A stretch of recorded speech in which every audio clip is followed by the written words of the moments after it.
listening to the GHT Overland podcast.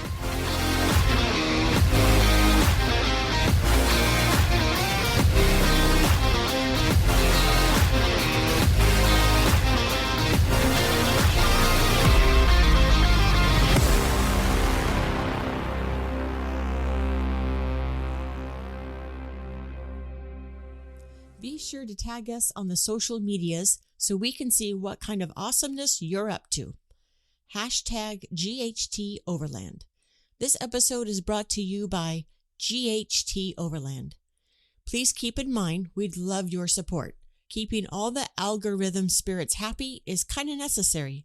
So if you wouldn't mind, at minimum, Level 1 Love is taking a second to leave a rating on iTunes or the podcast platform you listen on. Anything from a short little I like it to whatever you're feeling. Without constant love from you, we're just sludge at the bottom of a lost cold coffee cup. Level 2 Love is found on GHToverland.com. This is where we maintain a list of recommended apps, books, and gear. Thank you to everyone who has used these links. This also helps us earn a commission, costing you nothing extra. Level 3 Love is on Patreon. This is your opportunity to support the GHT Overland podcast with monthly little thank yous that help us pay web hosting fees, podcast hosting, and all the things that keep the podcast growing and improving. This is also how you get your hands on some sweet swag. Thank you for joining us as we pursue a renewed life mission of putting the best in people and nature on display, while tackling the ugly Goliath of today by consistently placing positivity and respect for others in front of everything else.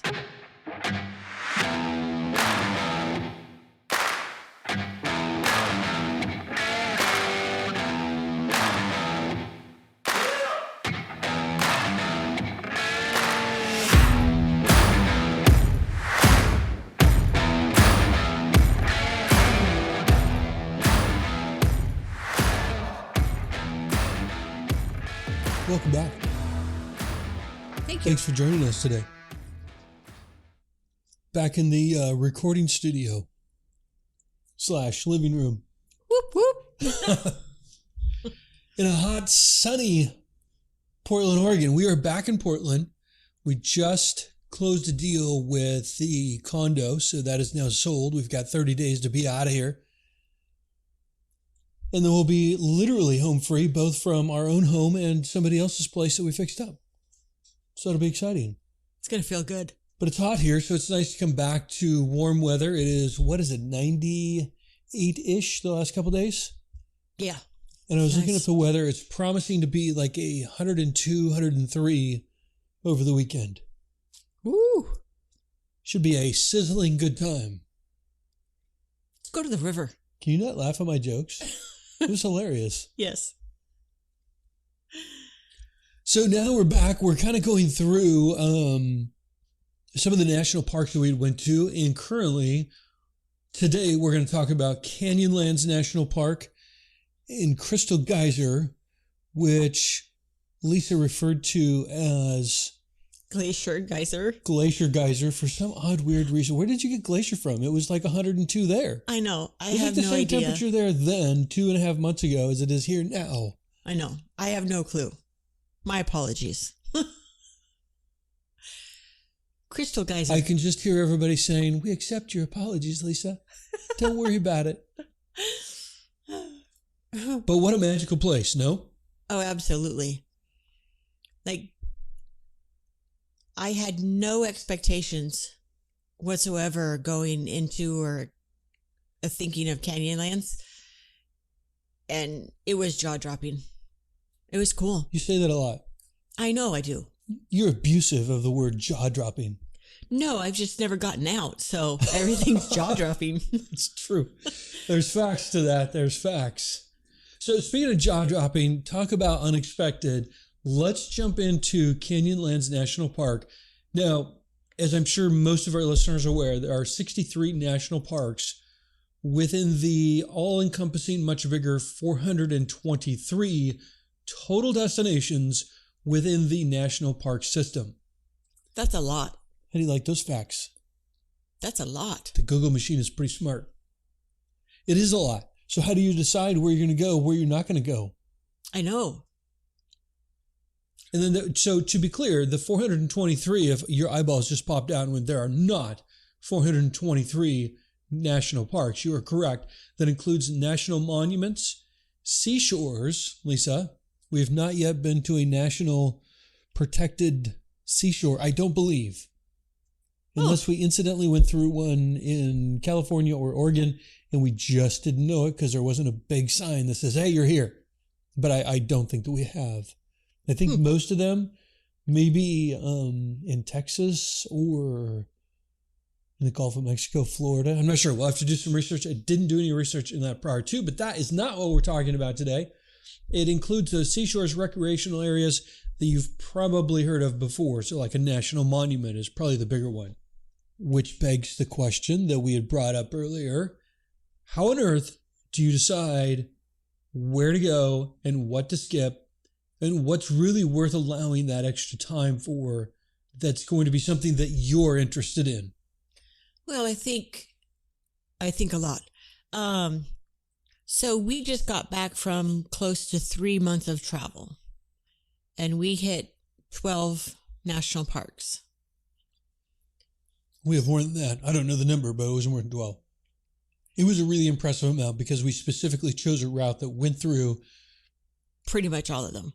Well, no, there's 63, 12 plus maybe a few other, maybe 15 No. isn't most of them. We went through, I was trying to think of something, National Park Alley.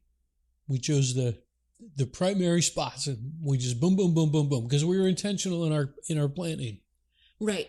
So my visual for us, our first travel section of roughly 3 months was like the northwest corner of the United States. So if you break it up into you're quarters, the one that is a magical compass. We're not in the northwest. We're in the southwest. No, Arizona, Utah. The northwest would be Oregon and Washington. Well, southwest to me is We should start California, videoing this podcast because the look on your eyes is Mexico, New Mexico, all that down there. Okay, so just add a disclaimer at the very top of that and say Lisa's, and then so that would be Lisa's northwest. Okay. So let me rephrase this. I feel like we're getting stuck in a little bit of a quagmire here. Quagmire, that's quite a word. Oh. Okay, so the western part of the states is what we've hit.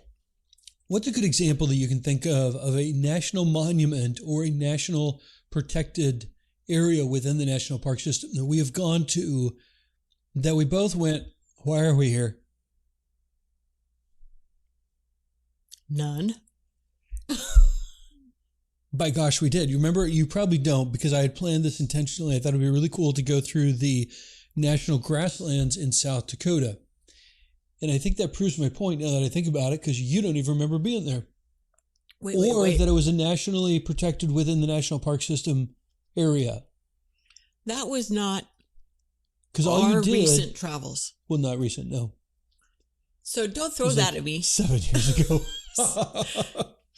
You're right. We did go through the national grasslands. And it was just like driving through. There was like nowhere to stop. So my point is, you do want to be intentional because there are some places that for you may not be of great interest. So don't necessarily think that you need to go to all 423 of these places.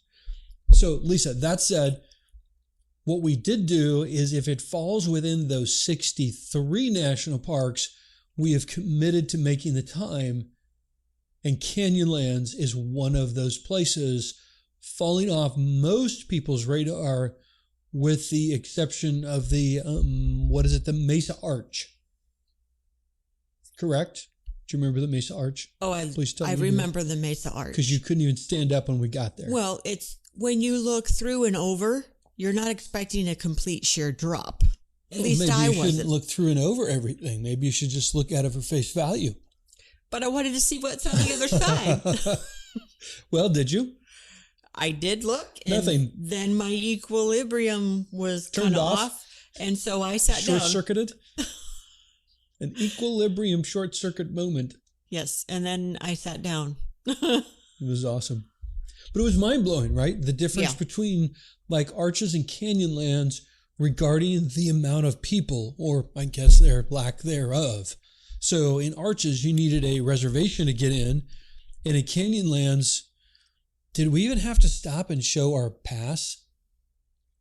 Or was it like, hey, make sure you pay at some point? I think it was that entrance that happened to be closed. There was nobody at the guard station. Right. It was the anytime closed we one. went through. And Yeah. there was a sign that said, pay when you leave, or Yeah. And we're make like, sure you pay at some point somewhere somehow, Well, but we don't know how you'll do it. we have our magic Yeah, good thing, annual right? pass, so we didn't have anything to worry about. But that's quite a conundrum for those who wanted to pay cash or pay, period. So that said, regarding Canyonlands and the difference between Canyonlands and Arches, I would say to date, each park we visited has been well worth the time. Would you agree? Yes, And then each being unique and special in their own ways. absolutely. Some big, some small.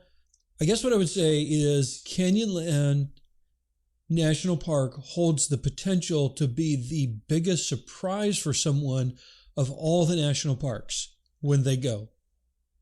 So it may not be at the top of their radar on a place they absolutely have to stop. I would hate to see somebody miss it because of that. You're going to miss a lot of crowds, and you still see a lot of really great places. There are a lot of really great hikes that we didn't get to do, although we did do quite a few little short ones. And I would say the Schaefer Trail is going to be our top priority for our next visit. Well, I better get some new hiking boots. You drive. Oh. You were just talking about hikes, so I thought it was a hike. Well, we were doing hikes first, but you remember that road that we saw? Oh, right. And I was like, there are people there, and I want to be on that road. And you just looked at me because your sphincter was still out of whack based on that canyon that we went through on the dead end. And you were still not up for any off-roading at that point. Yeah, but I have to agree with you. The road was pretty dang cool. Yep. Because anybody who was on it looked like a little tiny ant. Yeah, super, super cool. So we definitely need to do that. And as Lisa has said before, making the time to get out and hike and doing some exploring and reviewing, like review as much information on Canyonlands in advance. It will pay dividends to your overall experience. If we would have done more research prior to, I think we would have ended up doing a lot more stuff in the 2 days that we were there. Oh, yeah. So all we can really take credit for, even though we were there like for nearly 2 full days, all we can really take credit for was a few small hikes and discovering unexpected opportunities that we just simply didn't plan for. So we will do a better job, even though we did it. I would say we did pretty good planning, but holy cannoli, there's a lot more that we could do to make sure that we don't miss some of those really epic places. Yeah. So I would say do be prepared for the unrelenting winds in that area, like winds that will blow your hat to the next county kind of winds. They are that strong. I was surprised. But there's also a bunch of hiking opportunities. So depending on your level of expertise or your desired level of hiking and your available time, probably is going to be also a big factor. I would recommend picking up those packets at the visitor center or just download the information, which is probably going to be a smarter way to go, on the National Parks app. Download it before you get there because you're not going to have cell phone service and you'll be very frustrated. We had moments like that. Maybe. Just a few. Like, if at all possible, budget twice the time you think you're going to want to spend there, because that's the amount of time you really should have once you start discovering all these hikes and places that you can go. I think overall what I would say is Canyonlands is far too underrated compared to everything that's hidden under the rocks in places that you really need to get out of your vehicle and go see. Absolutely. So classic to what Lisa's been saying for 2.5 months. You got to get out of your vehicle. Yep. So as a side note / story, Lisa, I don't think that we mentioned before within the podcast, maybe on YouTube, I don't remember. But I know we're awfully proud that we only had one night that we had to pay for in a campground in 2.5 months. Yep. And that was awesome. Why are your eyes bugging out? What made it so awesome? Well, I mean, overland travel gives you the opportunity. We paid $12. Yep. And back home in a month, the rent payment or a mortgage payment is like $1,200 or more. I will take $12 over anything like that. We're just a zero off, a couple zeros. Yeah. It's nice to lose those zeros, isn't it? Absolutely. You gain the zeros where you need them and lose them where you don't want them. And you gain experience. Yep. And do you remember the wind that night when we pulled in? Well, it was hard and fast. The wind? Yes. I thought the door was going to rip off the camper when I opened it. And it was going to blow away the 2 kids next to us in a tent. Yes, that is absolutely correct. And I think what I remember was we had left the park to try and find a camp spot outside the park, doing our normal thing. And once again, it seemed like this entire time the wind had been chasing us around and it was dusty and we were just tired of it. It was more than just the wind. It was that combination of wind and the dust was just too much. And then, of course, we saw that rattlesnake as we were searching for camp spots there. So we're like, oh, great, this place is riddled with rattlesnakes as well. Yeah, that's Nene. Nope. So Nene for you and Nene for the dogs as well, because Luria especially is just going to go running everywhere. And want to play with it. Yeah. Which is a story for another day, because that actually did happen in a completely different place. Absolutely unexpected. In any case, we were desperately wanting to get away from the winds. And the other challenge with super strong winds with the way that we travel in our setup are the outhouse duties. Because when your portable outhouse is a nylon tent, it's like a sail on a sailboat that wants to go somewhere else. Right? Yep. So as silly as that probably sounds, and until you've lived it for literally at that point a month straight, it gets old quick. Sure. And just having a dirty, gross outhouse that had a solid foundation in a campground actually sounded really nice at that point. And I think we were running low on water. Do you remember? I think with the winds and the porta potty thing, I don't think the water was at the forefront of our thoughts. We could go without water at that point. Yeah. It was getting out of the wind and the dust. So we do yet another U-turn, which seems to be a theme of our travels. And we went back to Canyonlands, praying that that campground will magically have one open space. And if you have been anywhere out in the country this time of year, every campground, especially in a national park, it is reservations only, and they are full and closed, and you're not getting in if you don't have a reservation, I don't know, probably 2 months, a year in advance. I know, it's crazy. So I remembered that this one didn't have that sign, like reservations required. I remember it looked small and it held the potential. So we do that U-turn, we're going back through the campground and doing that classic slow drive through the campground, looking at all the spots. And I believe also there was like close to 12, 15 spots. So yeah. Pretty small. And do you think there was an open spot? Yes. Negative. No, there wasn't. They're all full. We drove through that kind of U-shaped where all the little campgrounds were, and all of them had a car in them. It was that last spot that we doubled back around to that had a double parking spot, and there was this little beat up grayish, bluish, you couldn't really tell what color it was, Honda. No people, no tent, no hints of camping whatsoever. Just a randomly parked car.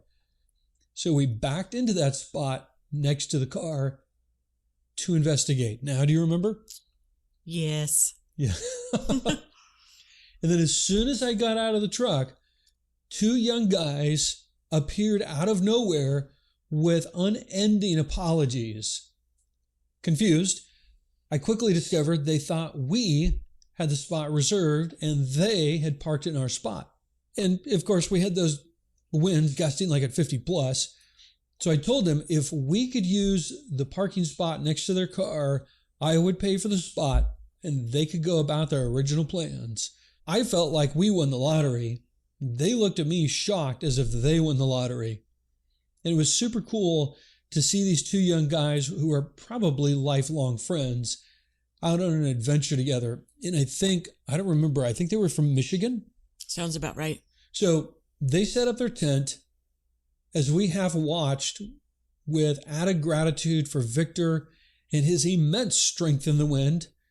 And they were equally impressed as I raised the top of Victor as they looked inside with huge eyes of disbelief. The space inside Victor is so bright yet so warm and homey in just a few seconds of popping up the top and turning the lights on. And I can remember their positive energy and attitudes were a ton of fun.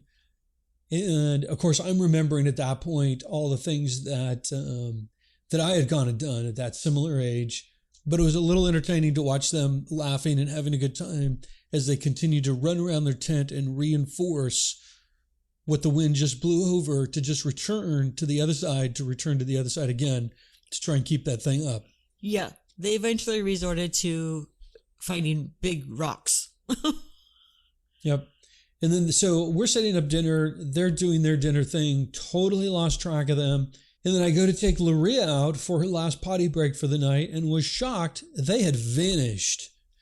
So, packed up and out of there. But it was odd because, one, I was surprised that they gave up because they didn't seem like two fellas that gave up too easily. Yeah.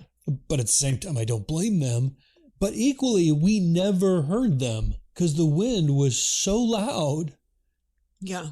They're parked like literally 3 feet from the truck, from where we're sitting inside the camper. Yeah. Never heard them leave, pack up, nothing. They just were gone. Anyway, we were eventually blown out of the Canyonlands National Park as well, like a tumbleweed, after our second day in Canyonlands, and finding, again, a little frantic to find a camping spot outside the park.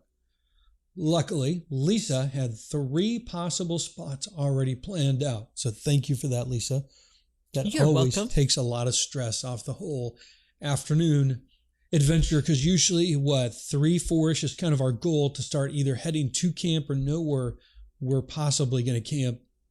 Not that always happens, but that's the goal. And then I would say finding a good camp spot for 2 or 3 days, both before and after exploring a place like Canyonlands, seems to be, at least for us, a rhythm of things. So having a couple days to allow everything to sink in that you just experienced, and in our case, downloading like a gazillion gigabytes of video and pictures, that seems to be working pretty good. When we go back out, Lisa, do you think we should be doing anything different? Oh my gosh. Well, I think I can always work at and improve on finding those spots and having them predestined down on paper. Because what I found frustrating was then I didn't have connection when I needed it to find it or to create that. It was pretty surprising being in the U.S., although, of course, you're in a national park. I'm not sure why we expect to have cell phone service, but we were without service more often, probably twice as often than what I expected, which then created a little frustration because we hadn't put those things or pre-downloaded those offline maps as far in advance as we should have. Yeah. I have another thing to add to that. So even though the hikes that we took were shorter, I think I still would have taken the small backpack with water. Yeah, definitely take water. Yeah, I would do that over. Didn't we usually have a water container of some kind? Not always when we took our short hikes. I know there was never a point that I was too concerned because our short hikes, I mean, we're talking short, we're talking like maybe a mile or 2. Yeah, but not knowing what that hike entails until you get into it. Oh, you may want to stay there and take a half an hour worth of pictures. Right. Well, that or it's downhill in, but you got to come back out, so it's all uphill. So I would do water more often. Well, that's a really good point, and people should always carry water with them on any hike they do because you never know what's going to happen.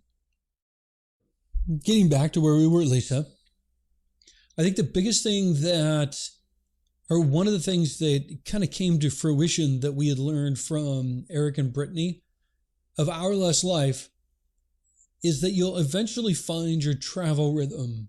And I guess I'm just curious and kind of assume that it will, but I'm guessing that that'll probably change over time as you become more accustomed or confident with traveling for full time. So for us on that, we usually will stay somewhere anywhere from a max of 2 to 3 days. It seems that once we hit that third day, we just kind of need to start moving again because there's nothing else, at least for us, to really get out of a place after 3 days there. Yeah, it's almost like we're itching to go again because we want to see more. And I wonder if that'll change because we were still under a bit of a time constraint and we knew we needed to get back to Portland within a certain time, but there was all these parks that we wanted to hit in between. So it still felt like we were under a time constraint. Oh, I agree. But our round 2, we are free, baby. We will be. After we get all our obligations done past the fall season, then I think once September hits, it'll be really interesting to see how that changes for us. So anyway, getting back to what we're talking about, our travel rhythm seems to be kind of that 2 to 3 days in one place. And then on that travel day that we know we're going to leave and go to our next destination, or at least leave that day. For us, that seems we need to leave by 8 or 9 o'clock. Coffee cups full with nice, good quality hot coffee, a good breakfast behind us. And that's what puts us on the right path for a good day of driving with plenty of time to stop anytime our curiosity feels like it, or just for a dog stop and some good stretching.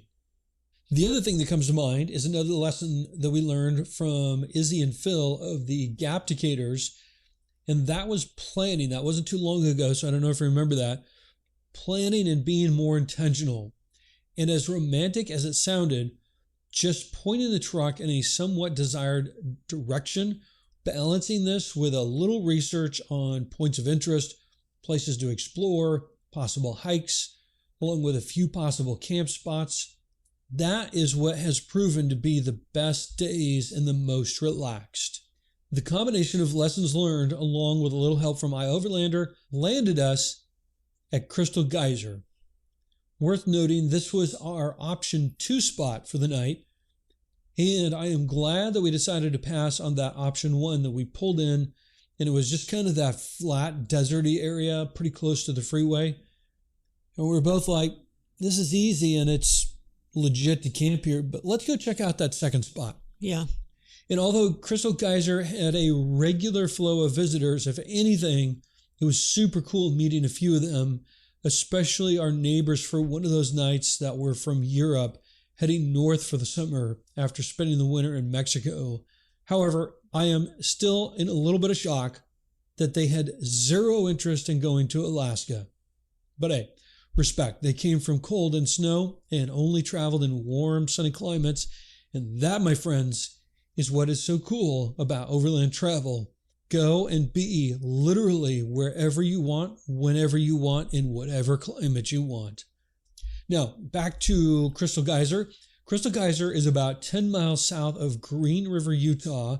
If you're in the area and looking for a super rad camping spot, you might be as happy as we were to spend a couple of days enjoying one of the very few cold water geysers in the world. And we didn't even know until day 2 that it was a cold geyser. Yeah. Because the fumes coming out looks hot. Yep, we assumed that those vapors coming off the top was from hot water. We were not going to touch or tempt fate in any way, not knowing what that water held or chemicals. Turns out cold water and minerals. Yep, it was Smells stinky. like rotten eggs. Yep. Well, actually, it wasn't that bad. No, you had to be on a certain side and the wind blowing to to really get it. But it was cool. Like out of nowhere, there's a geyser. I would say do a little research on Google or whatever it is you use, and you will see, like if you're curious about this Crystal Geyser, do a little search. Just make sure to add Utah to the end of that, or you're just going to end up with a bunch of results on Crystal Geyser bottled water. I have no idea. Maybe there's another place called Crystal Geyser, or they just like the name, but there was no bottled water bottling plant there anywhere close. No. Or you can go to YouTube and you can watch our YouTube video on Crystal Geyser and Canyonlands if you'd like to do that. But it was an awesome spot, awesome sunsets, and relaxing with a slight breeze. Finally. It was nice. Yes, we left the winds behind wherever they were. There was no winds it was so nice. We spent, I think, 3 days there, right? Yes, that was the spot where we chose to do an extra day. Oh, because it was so good. Yep. And even though we had lots of visitors, we're still like, hey, and there was no cell phone service. Nope. It was just relaxing for one reason or another. Yeah. I think that first day, having almost a full day of that geyser going off was pretty cool. And then when people started showing up, there was that one guy. How many years had he been coming there? He said he was been coming out there for 20 years and has never seen it go off. And it had just stopped a few hours before he got there. Yeah. Did you tell him that? You did, didn't you? I think I did.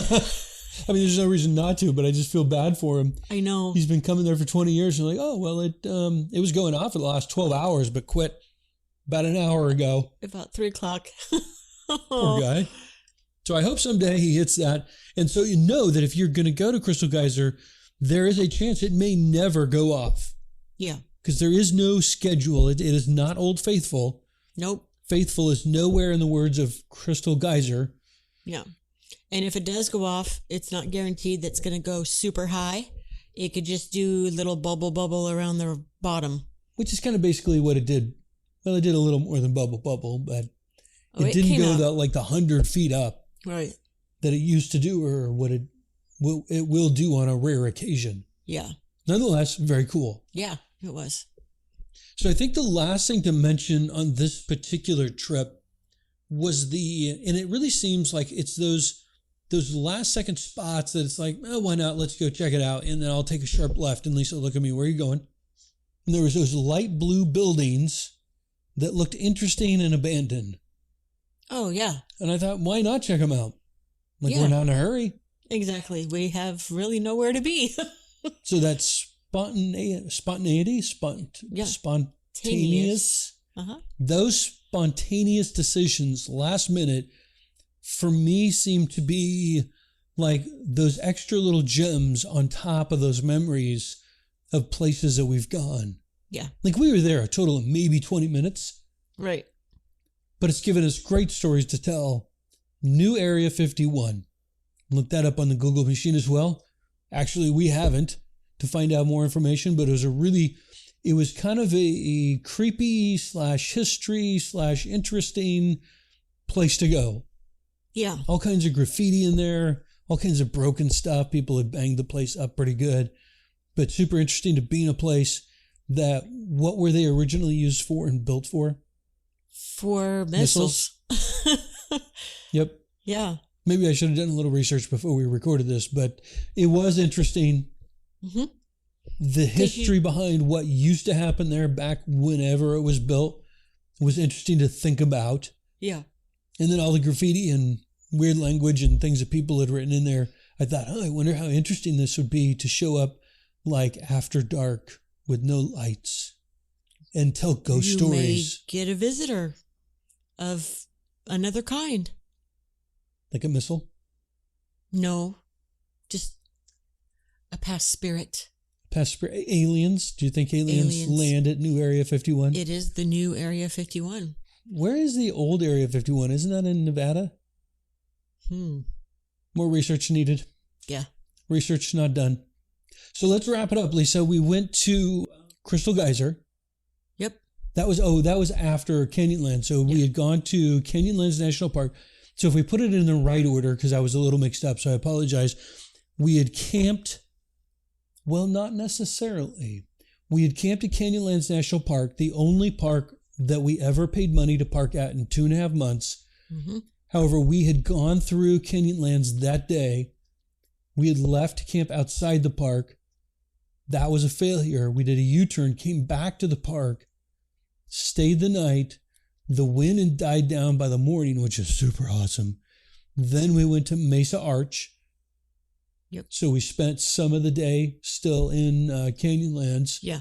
Went to Mesa Arch, which is like the most popular thing in Canyonlands, right? Yeah. And then we left there. You had all those spots pre-figured out, bless you. And then we ended up at Crystal Geyser and spent like 3 days there, and it was awesome. Yeah.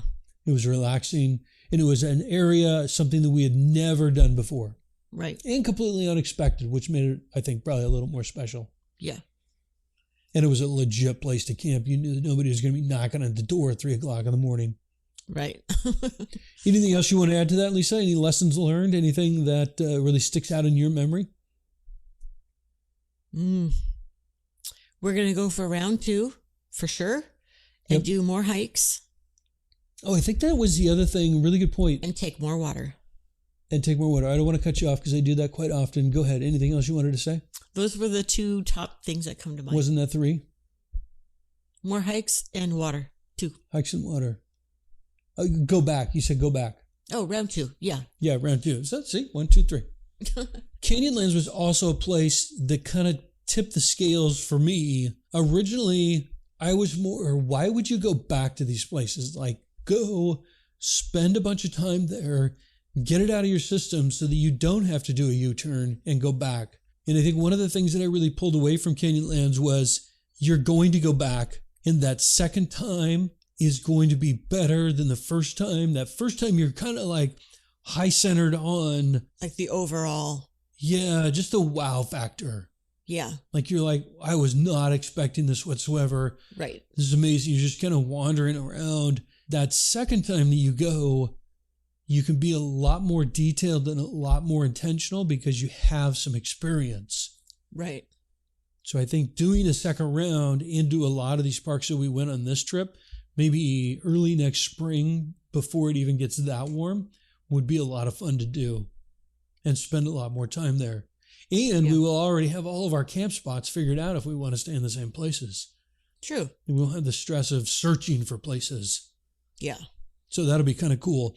I'm super curious, how many of you do overland travel and in your style of travel continue to go to some of the same places more than one time? Or have you created a route over the season where in the winter you're here and in the summer you're here?